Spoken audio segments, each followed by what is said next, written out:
মুসা আলাইহিস সালাম রবের দাওয়াত দিচ্ছে, এক রবের দাওয়াত।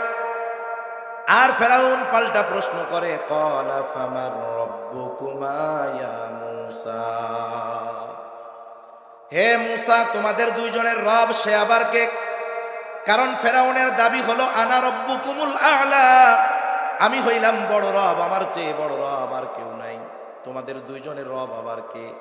এখন বলেন, মুসা আলাইহিস সালাম যখন ফেরাউনকে তাওহীদের দাওয়াত দিয়েছে, ফেরাউনের মধ্যে নমনীয়তা ছিল নাকি অহংকারের ভাব ছিল? কি ছিল বলেন? অহংকার প্রদর্শন সে করেছে। আল্লাহ রাব্বুল আলামিন ফেরাউনের এই আচার আচরণ পছন্দ হয় নাই। মুসা আলাইহিস সালামকে আল্লাহ তাআলা নির্দেশ দিলেন, ও পয়গম্বর মুসা, আপনি বনি ইসরাইলদেরকে নিয়ে মিশর ছেড়ে চলে যান। আল্লাহ তাআলা চাইলেন এক নম্বর এই জালেম ফেরাউনের কবল থেকে বনি ইসরাইলদেরকে নিষ্কৃতি দিবেন।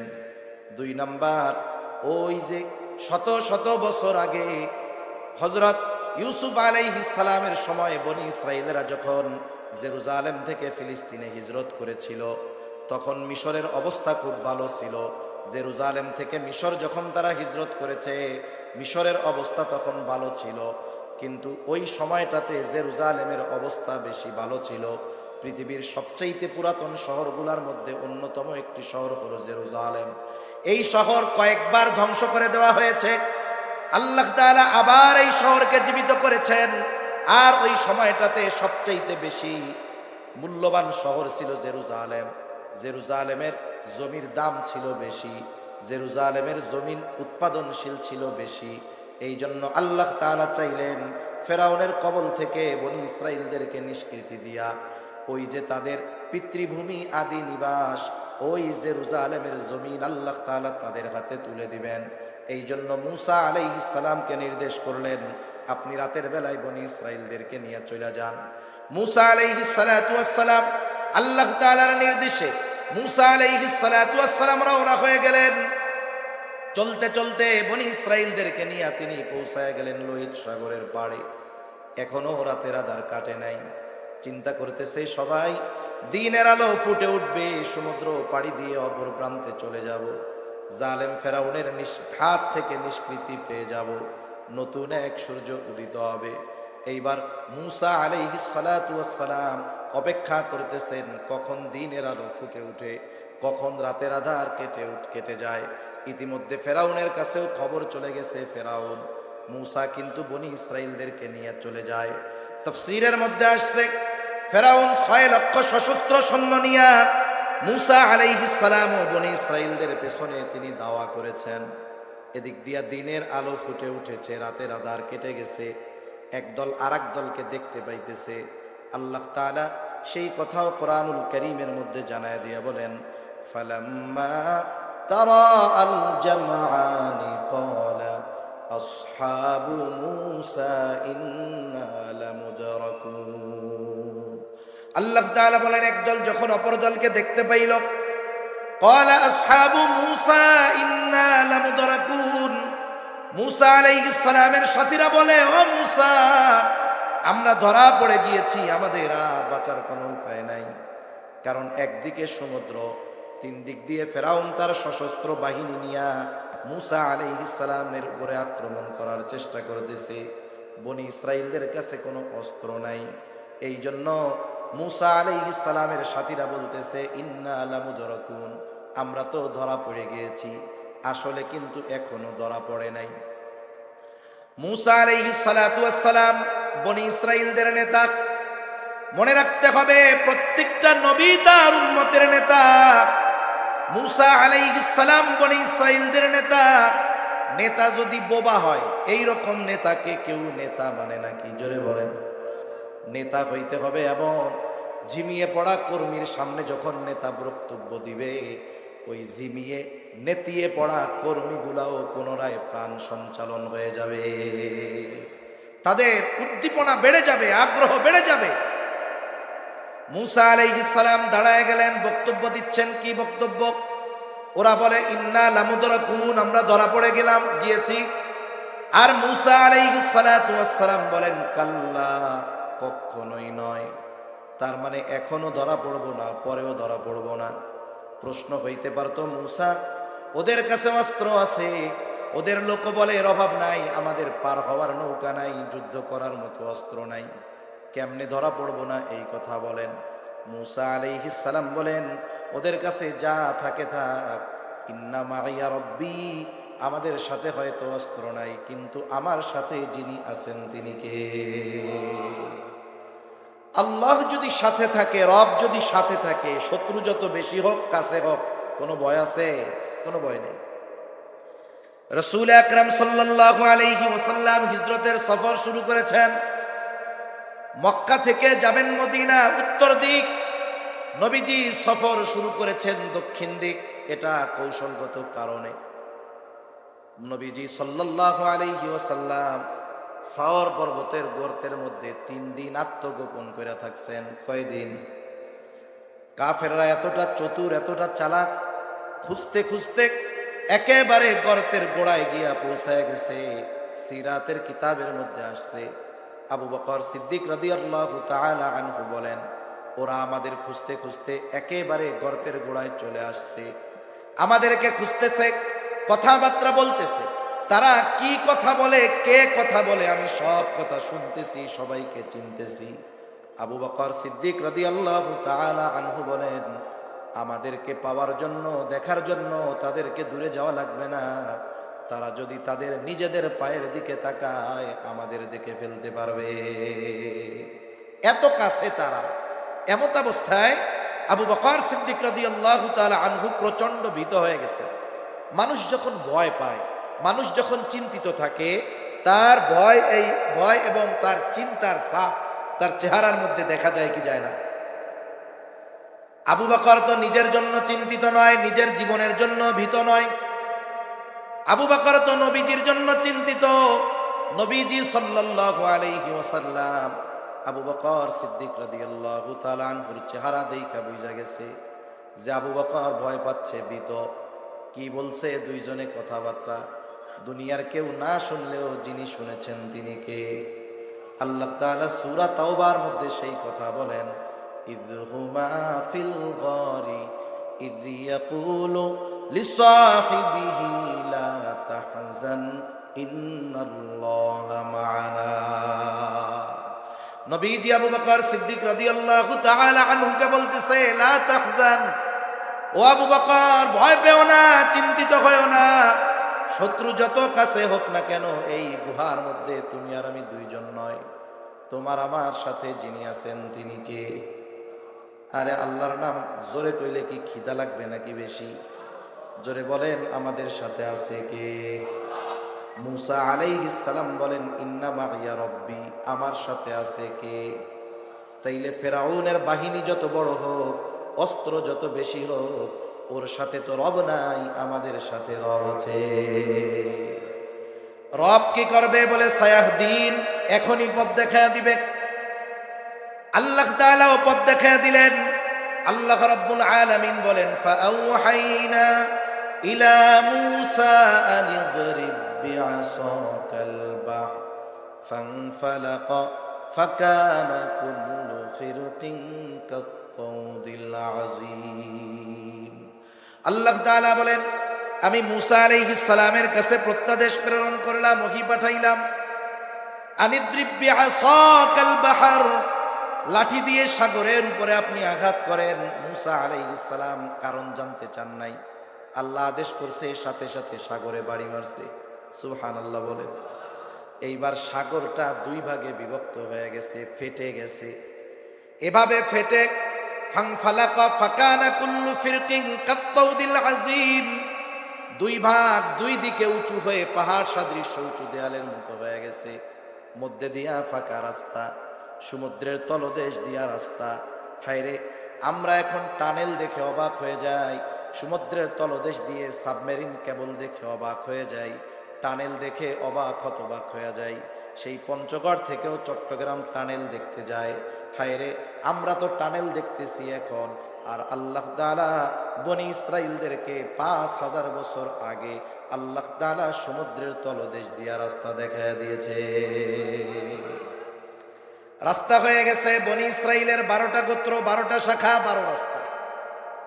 আল্লাহ তাআলা কোরআনুল কারীমের মধ্যে বলেন, وجاوزنا ببني إسرائيل البحر فأتبعهم فرعون بجنوده بغيا وعدوا। আল্লাহ তাআলা বলেন, আমি বনি ইসরাইলদেরকে সমুদ্র পার করায় দিলাম। এইবার ফেরাউন তার বাহিনী সৈন্য সামন্ত নিয়ে চলে আসছে রাস্তার গোড়ায়। অহংকার প্রদর্শন করে বনি ইসরাইলদেরকে সমূলে নির্মূল করার উদ্দেশ্যে কি করলো? আল্লাহ তাআলা বলেন, ফাতবাহুম ফিরাউন বিজুনুদিহি বাগিয়াও আদওয়া। ফেরাউন তার সৈন্য সামন্ত সহ অহংকারের বশীভূত হয়ে তাদের অনুসরণ করা শুরু করলো। আল্লাহ তাআলা এবার কি করলেন? বনি ইসরাইলেরা সাগর পার হয়ে চলে গেছে। এইবার রাস্তা যাদের জন্য বানানো হলো তাদের ব্যবহার যখন শেষ, বলেন তো রাস্তার আর দরকার আছে নাকি? আল্লাহ তাআলা বললেন, সাগর ও সমুদ্র, রাস্তার আর দরকার নাই, তুমি আগের অবস্থায় ফিরে যাও। কারণ আল্লাহ তাআলা হলেন এক মহান সত্তা। আল্লাহ তাআলা যখন যেটা চান, যখন ইচ্ছা করেন, শুধু বলেন হও, তৎক্ষণাৎ সেটা হয়ে যায়। আল্লাহ তাআলা বলেন, ইন্নামা আমরুহু ইযা আরাদা শাইআন আন ইয়াকুলা লাহু কুন ফায়াকুন।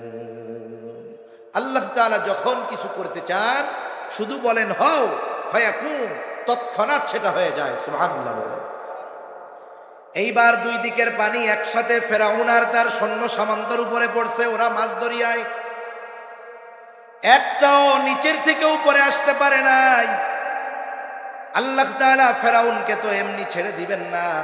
জিবরাইল আলাইহিস সালাম সমুদ্রের তলদেশ থেকে এক টান দিয়া উপরে নিয়ে আসছে। এইবার হাবুডুবু সুবুনি শুরু হয়ে গেছে। যখন সাইজ হয়, এইবার ফেরাউন বুঝতে পারছে আমার খোদাইগিরি শেষ, বাঁচতে হইলে এই চাকরি ছাড়তে হবে। ঠিক কিনা কন?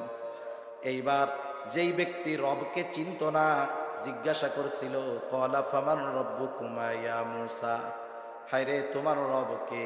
তোমাদের দুইজনের রব সে আবার কে? দুনিয়ায় অনেক নাস্তিক দেখেছি, তাদের কথা শুনেছি, ওরা নাকি আল্লাহরে চিনে না, কিন্তু যখন বিপদে পড়ে তখন আল্লাহরেই বেশি ডাকে। ফেরাউন বুঝতে পারছে কাজ আর হবে না। এইবার রব ঠিকই চিনা গেছে, বিপদে পড়লে চিনি না আমরা অনেক কিছু, চিনি তো। এইবার ফেরাউন আল্লাহ তাআলার কাছে বলতেছে, আল্লাহ তাআলা বলেন, হাত্তা ইযা আদরাকাহুল গরাক ক্বালা আমানতু আন্নাহু লা ইলাহা ইল্লাল্লাযী আমানাত বিহি বানু ইসরাঈলা ওয়া আনা মিনাল মুসলিমিন। ফেরাউন বলতেছে, আমি ঈমান আনলাম যে আল্লাহ ছাড়া কোনো ইলাহ নাই। বনি ইসরাইলেরা যার উপরে ঈমান এনেছে আমিও তার উপরে ঈমান আনলাম।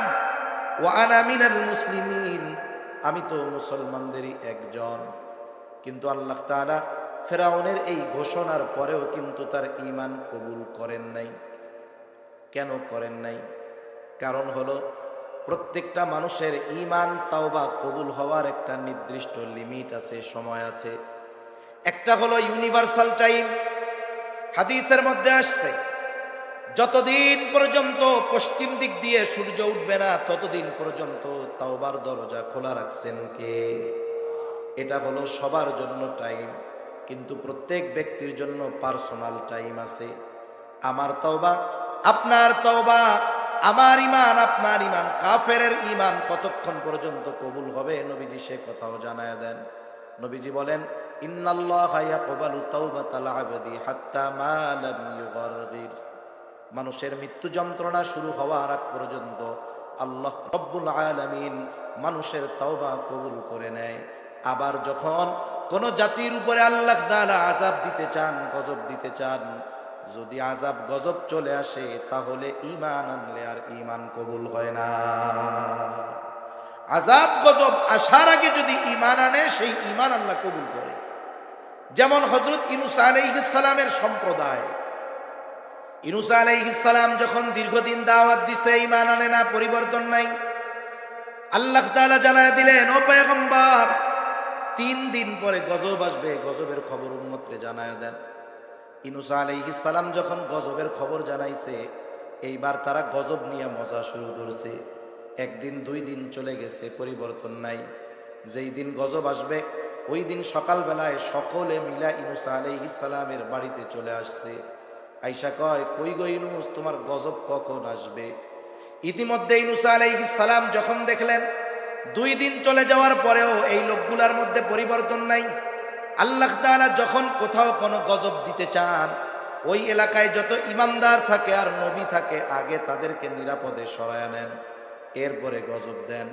অতীতের এই বিষয়টাকে কিয়াস করে ইউনূস আলাইহিস সালাতু ওয়াস সালাম আল্লাহ তাআলার পক্ষ থেকে নির্দেশনা আসার আগে এলাকা ছেড়ে তিনি চলে গেলেন। এই জন্য পরের দিন সকালবেলায় ইউনূস আলাইহিস সালামের সম্প্রদায় ইউনূস আলাইহিস সালামের বাড়িতে আইসা দেখে উনি বাড়িতে নাই। কয়েকজন রে খোঁজ করতে পাঠাইছে, যাও তো একটু দেখে আসো আশেপাশে কোনো গ্রামে গেছে কিনা। সবাই দীর্ঘ সময় খোঁজ খবর নিয়ে আইসা বলে, না, ইউনূস আলাইহিস সালামের কোনো খবর নাই। এইবার ওদের অন্তরের মধ্যে ভয় কাজ করতেছে, হয়তোবা সত্যই গজব আসবে। এই জন্য হয়তো ইউনূস আলাইহিস সালাতু ওয়াস সালাম এলাকা ছেড়ে চলে গিয়েছে। এই ভয়ে তারা সকলে একত্রিত হলো, আল্লাহ তাআলার কাছে তওবা করলো, ঈমান আনলো। গজব আসার আগে তওবা করার আগে গজব আসার আগে তওবা করার কারণে আল্লাহ রাব্বুল আলামিন ইউনূস আলাইহিস সালামের সম্প্রদায়ের ঈমান কবুল করলেন এবং তাদের উপরে যেই গজব আসার কথা ছিল আল্লাহ তাআলা সেই গজব উঠায়া নিয়ে গেলেন। এখন যদি খেয়াল দিয়ে শুনে থাকেন, আমার একটা প্রশ্নের জবাব দেন। বলেন তো, ইউনূস আলাইহিস সালামের কওমের তওবা ঈমান গ্রহণ করা হয়েছে কোন কারণে? গজব আসার আগে ঈমান আনার কারণে, ঠিক কিনা বলেন? কিন্তু ফেরাউন যে ঈমান আনার ঘোষণা দিয়েছে, চুবনি খাওয়ার আগে না পরে? এখন কি ফেরাউনের ঈমান আল্লাহ কবুল করবে? এই জন্য ফেরাউনের ঈমান কবুল হয় নাই। ফেরাউন শেষ, ওকে আল্লাহ তাআলা সমুদ্রে নিমজ্জিত করে শেষ করে দিলেন। আর সমুদ্রের অপর পাড়ে দাঁড়িয়ে মূসা আলাইহিস সালাম এবং বনি ইসরাইল যারা সব তাকায় তাকায় দেখলো যে আমাদের শত্রু শেষ, আর কোনো ভয় নাই।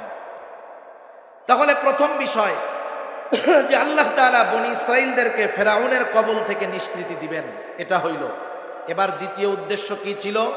দ্বিতীয় উদ্দেশ্য ছিল যে আল্লাহ তাআলা বনি ইসরাইলদেরকে জেরুজালেমের কর্তৃত্ব প্রদান করবেন। বনি ইসরাইল ছিল, ওই জেরুজালেম ছিল দুনিয়ার সবচাইতে দামি ভূমি, ওই সময় সবচাইতে দামি শহর ওই জেরুজালেম। ওই জেরুজালেম তখন শাসন করত জেরুজালেমে আমালিকা গোত্র। এরা অনেক শক্তিশালী এবং সুঠাম দেহী ছিল।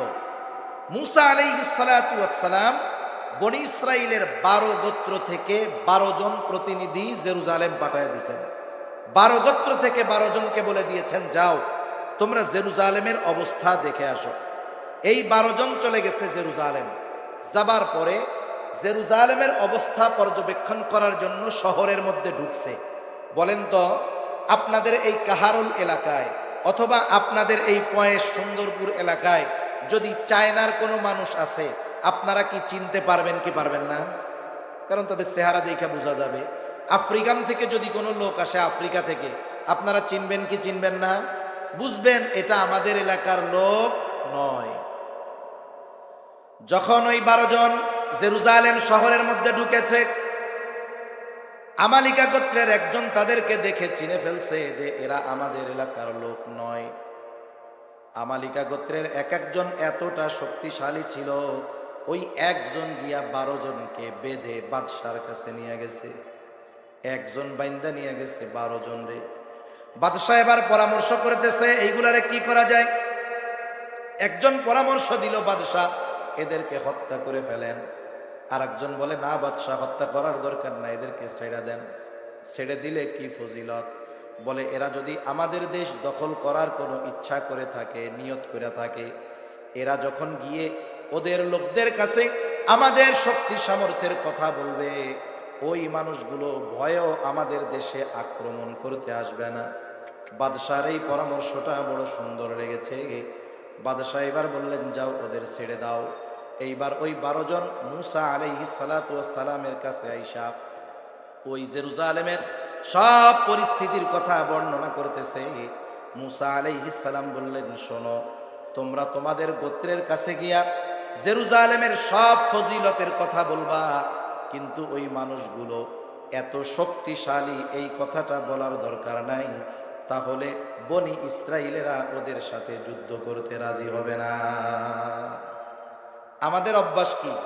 আমার আপনার কাছে কেউ যদি কোনো কথা বলার পরে বলে, হুজুর এই কথা শুধু আপনাকে বললাম, আপনি আর কাউরে বললেন না, তাইলে অবস্থা কি হয়? আমি যতক্ষণ আর একজনের কাছে না কই আমার ভালো লাগে না। এই রোগ আমাদের সবার মধ্যে কম বেশি আছে না নাই? মানা করলে ওইটা না কইলে আর ভালো লাগে না। এখন মুসা আলাইহিস সালাম মানা করছে যে বইল না, 2 জন ছাড়া বাকি 10 জন তাদের গোত্রের কাছে গিয়া বলে, মুসা আমাদের কোন জায়গা নিতে চায় জানো?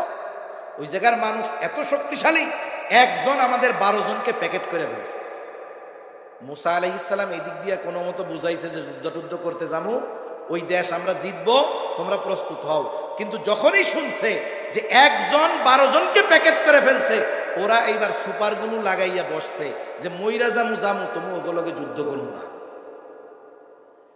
মুসা আলাইহিস সালাম এবার ওদেরকে একটু বোঝাইতে গেছে, ওয়াজ করতেছে। কি ওয়াজ? সেই ওয়াজই আল্লাহ তাআলা বলেন। আল্লাহ রাব্বুল আলামিন বলেন, মুসা আলাইহিস সালাম কি বলছে গিয়া, وَإِذْ قَالَ مُوسَى لِقَوْمِهِ يَا قَوْمِ اذْكُرُوا نِعْمَةَ اللَّهِ عَلَيْكُمْ إِذْ جَعَلَ فِيكُمْ أَنْبِيَاءَ وَجَعَلَكُمْ مُلُوكًا وَآتَاكُمْ مَا لَمْ يُؤْتِ أَحَدًا مِنَ الْعَالَمِينَ। মুসা আলাইহিস সালাতু ওয়াস সালাম তার সম্প্রদায়ের কাছে গিয়ে বলতেছে, ও আমার কওম, ইয়া কওমি যকুরু নি'মাতাল্লাহি আলাইকুম, ও আমার সম্প্রদায়, তোমরা ওই সমস্ত নিয়ামতগুলোর কথা স্মরণ করো যেই নিয়ামতগুলো তোমাদের দিয়েছেন কে। কি নিয়ামত দিয়েছে? 1 নাম্বার, মুসা আলাইহিস সালাম বলতেছে, ইয জাআলা ফীকুম আম্বিয়া, ওই নিয়ামতের কথা স্মরণ করো যেই নিয়ামতগুলো আল্লাহ তোমাদেরকে দিয়েছেন। কি নিয়ামত? বলে আল্লাহ তাআলা তোমাদের মধ্য থেকে অনেক নবী দুনিয়াতে পাঠিয়েছেন। সুবহানাল্লাহ বলে। কত নবী পাঠাইছেন জানেন? ইয়াকুব আলাইহিস সালামের পর থেকে নিয়ে একেবারে ঈসা আলাইহিস সালাম পর্যন্ত বনি ইসরাইল কখনো নবী শূন্য হয় নাই। একজন মারা গেছে তো আল্লাহ তাআলা আরেকজনকে নবুয়ত দিয়ে ওই শূন্য স্থান আল্লাহ পূরণ করে দিয়েছেন। সুবহানাল্লাহ বলেন। এক বংশ থেকে এত নবী, এটা আল্লাহ তাআলার পক্ষ থেকে বড় নেয়ামত না? মনে করেন আপনাদের গ্রামে কোনো বংশে যদি 10 জন বিসিএস ক্যাডার থাকে, বিসিএস ক্যাডার বুঝেন তো, বড় অফিসার যদি থাকে 10 জন, আপনারা যদি অন্য গ্রামে যান, আপনারা যদি জিজ্ঞাসা করে আপনার গ্রামের নাম কি, আপনি সুন্দরপুর না কইয়া আগে বলবেন, আরে ভাই আমি ওই গ্রামের লোক যেই গ্রামে 10 জন বিসিএস ক্যাডার আছে। এই যে গ্রামের নাম না বইলা আগে বিসিএস ক্যাডার আছে কেন বলবেন? কারণ এটা আপনার জন্য একটা গর্বের, আপনি নেয়ামত মনে করেন, ঠিক কিনা বলেন? তাহলে বলেন, এক বংশে যদি 2, 4, 10 জন বিসিএস ক্যাডার থাকে কত ভালো লাগে। আর যেই বংশে ধারাবাহিকতার ক্রমান্বয়ে হাজার হাজার নবীর আগমন ঘটেছে, এগুলো আল্লাহ তাআলার পক্ষ থেকে নেয়ামত নয় কি? নিঃসন্দেহে বড় নেয়ামত।